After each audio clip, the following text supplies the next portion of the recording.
So we've actually reached the season finale of It's Always Sunny in Philadelphia. Mac finds his pride. And it's only appropriate that for a season that's given us some really great quality satire and really some hard-hitting episodes amongst all the slapstick and the comedy, that we end with something as beautiful and heartfelt as Mac finds his pride. I want to give proper credit to Todd Barrowman, the director, to writers Charlie Day and Rob McElhenney. I want to make sure I get the ballet dancer right. Her name is Kylie Shea, who just really crafted an episode that I think is really a nice punctuation mark on the evolution of Mac coming out and accepting himself as a gay man. I'm very interested to see where he goes with season 14, but let's not get ahead of ourselves and miscited this episode. First, the evolution of Mac has been an amazing one over 13 seasons. And it's interesting in interviews you hear they talk about how they didn't even see where the character was going to go in the beginning.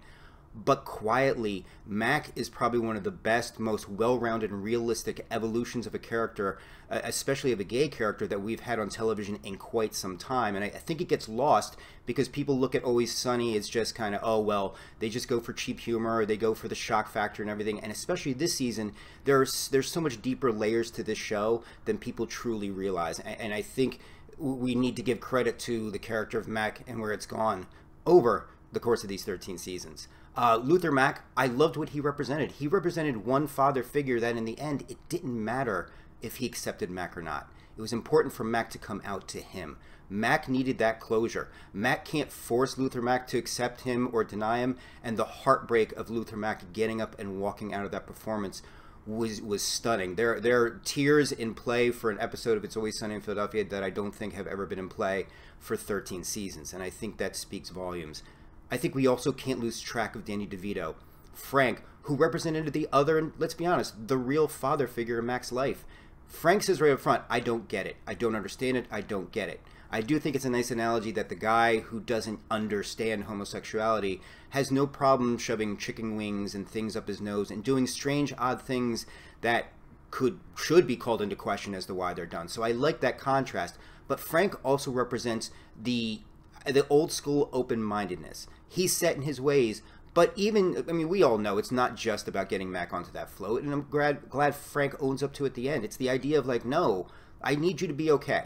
You know, and if going with you to be okay is what's going to go along, then I'm going to go along with you to make sure you're okay. And at the end, that moment where Frank just gets it, and I give the show a lot of credit because that's where the scene should have ended and the show should have ended, right there on Frank's line, and it was perfect. I didn't want us to go back to the parade. I didn't want to see anything more about the float. That was a nice little background story, but this was the story of Mac, his father, and Frank, and I just thought they did a beautiful job just across the board. And I think that speaks volumes for this entire season. They pulled back the curtain. This was the first season where they unabashedly showed, you know what, we're a social satire show that isn't hesitating from taking on important issues, and now we're just going to wear that on our sleeves. You may have had to like interpret it and similes and metaphors and everything like that for the past 12 seasons, but now we have something to say. We can still do it by maintaining the heart of the show, but we're going to get our point across. I love the way they handled the Dennis situation this season, even referencing him in this episode without actually seeing him. That's really good mind play that they did, making it feel like Glenn Howerton was more involved in the season than actually we physically saw him. The topics across the board, from sexual harassment to gender identity to fandom being fanatical, everything across the board I thought were just brave and bold decision making. And of course the fact that the show isn't coasting. This is the 13th season going into the 14th, and if anything, this show is feeling more creatively fresh than it ever has. And that speaks volumes, because we had a lot of shows, once you get past season 5, they are in coast mode. They are just going to start just reprocessing old episodes.